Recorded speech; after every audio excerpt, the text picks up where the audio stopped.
Halo anak-anak, selamat pagi. Kembali lagi dengan Ibu Olim. Nah, hari ini kita belajar PPKN tema 4 tentang musyawarah dan peran serta masyarakat. Nah, anak-anak, silakan dengarkan penjelasan video berikut ini karena ini adalah materi terakhir di tema 4 ya. Karena pertemuan PPKN berikutnya kita mungkin akan ulangan dan akan Ibu Olim infokan ya. Musyawarah dan peran serta masyarakat. Pada masyarakat Indonesia, pengambilan keputusan bersama dilakukan dengan musyawarah. Musyawarah tersebut bertujuan untuk mencapai mufakat. Nah, maksudnya mencapai mufakat itu adalah mencapai solusi dari suatu permasalahan ya.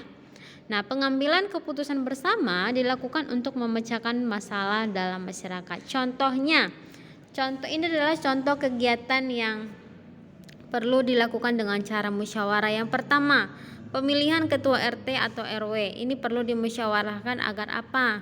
RT yang terpilih atau RW yang terpilih adalah benar-benar hasil dari pemilihan suara secara bersama ya. Jadi bukan secara sepihak ataupun hanya beberapa orang begitu. Yang kedua, menentukan jadwal siskamling.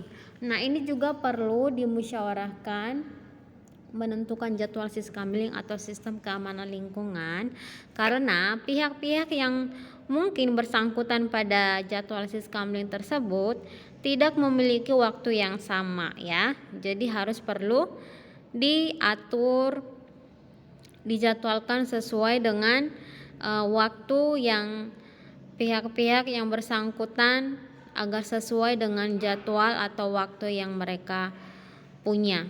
Yang ketiga, menentukan jadwal gotong royong. Nah, ini juga perlu dimusyawarahkan ya anak-anak agar segala masyarakat yang bersangkutan untuk melakukan jadwal gotong royong tersebut dapat memberikan waktunya secara bersamaan begitu. Jadi melakukannya juga secara kebersamaan. Nah, itu adalah 3 kegiatan yang perlu dimusyawarahkan. Nah, dalam pengambilan keputusan bersama diharapkan adanya peran serta dari seluruh anggota masyarakat. Nah, peran sertanya itu yang pertama ya, mengikuti pemilihan umum. Jika sudah pemilihan ketua RT atau RW dimusyawarahkan, jadi warga masyarakat wajib mengikuti pemilihan umum ya agar dapat mengeluarkan hak suara begitu ya.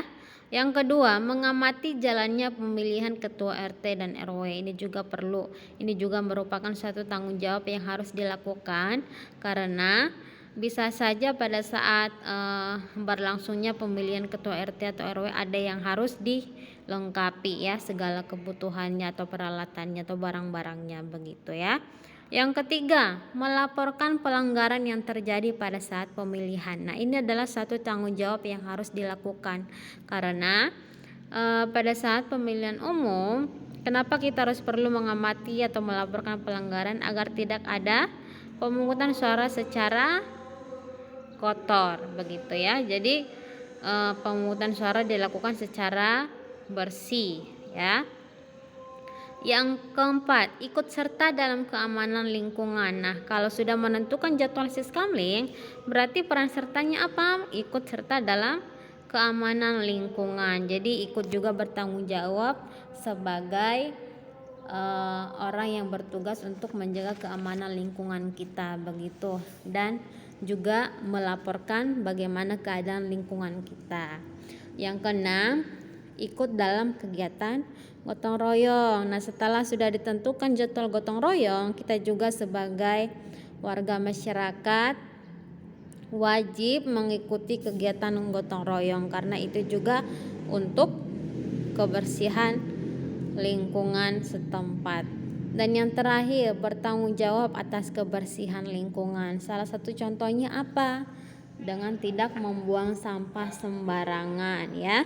Nah, jadi peran serta masyarakat tersebut itu juga merupakan sebuah bentuk tanggung jawab warga.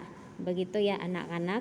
Jadi tanggung jawab sebagai warga ini bukan hanya yang ketujuh ini sebenarnya, tapi masih ada bentuk tanggung jawab yang lain. Salah satunya apa?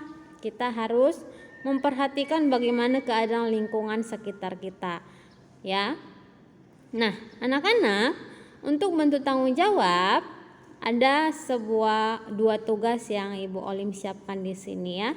Nah, yang pertama, tuliskan 5 contoh tanggung jawab warga sekolah pada sekolahnya. Jadi apa tanggung jawabnya, begitu ya. Yang kedua, tuliskan 5 contoh tanggung jawab anggota keluarga terhadap keluarga di rumah. Jadi masing-masing 5 disiapkan ya anak-anak. Silakan dikerjakan dengan benar dan tugas dikirim ke classroom. Selamat mengerjakan, semoga hasilnya memuaskan.